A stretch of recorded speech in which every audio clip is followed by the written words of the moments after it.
ഇതാ 10,000 രൂപയുണ്ട്. എന്തിനാ ഇത്? ഒരു മാസത്തെ ശമ്പളം മുൻകൂട്ടി. 50 ലക്ഷം നേടിത്തന്നിട്ട് 10,000 രൂപയോ? കൊള്ളാം. എന്റെ ജീവൻ കൊണ്ട് പന്താടിയിട്ട് അങ്ങനെ ആരും സൂഹിക്കണ്ട. എനിക്കിതിന്റെ നേരെ പകുതി കിട്ടണം. നീ കണക്ക് പറയുന്നു എന്ന് തന്നെ കരുതിക്കൊള്ളൂ.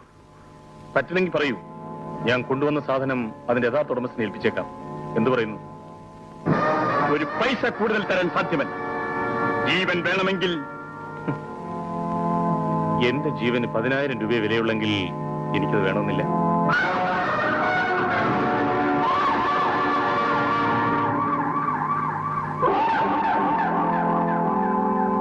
ഇപ്പോൾ എങ്ങനെ ഇരിക്കുന്നു? ഞാൻ നിങ്ങളോടൊപ്പം ഉണ്ടെങ്കിൽ നിങ്ങൾക്ക് പലതും നേടാൻ കഴിയും. പൊന്മുട്ടയിടുന്ന താറാവിനെ കൊന്നാൽ പൊന്മുട്ടയുമില്ല, താറാവുമില്ല. നിങ്ങൾ ബുദ്ധിമാനാണെന്നാണ്